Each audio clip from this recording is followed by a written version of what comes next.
avoir un régime alimentaire qui est très concentré sur les aliments anti-inflammatoires.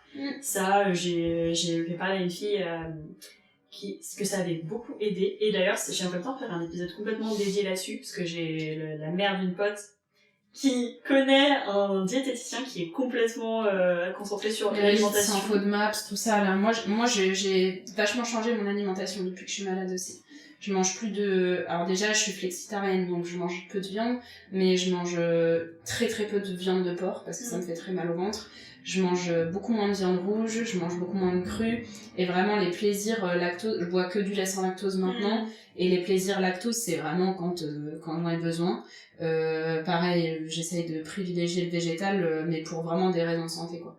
Parce que sinon c'est compliqué. Je mange des choses avec des oméga 3, typiquement les poissons gras, les choses comme ça, parce que ça m'aide bien en période de crise. Après, j'ai dû faire un régime totalement anti-inflammatoire après mon opération, parce que c'était très très compliqué digestivement.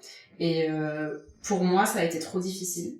Et moi aussi j'ai un passif de TCA et d'anorexie, et du coup la bouffe était plus du tout un plaisir pour moi, et ça me remettait dans des travers psychologiquement qui étaient très difficiles. Et en fait le sans gluten, moi j'ai pas pu. Je mange beaucoup de pain, je mange beaucoup de céréales, tout ça, donc ça a été très compliqué. Mais par contre j'ai vu vraiment une différence.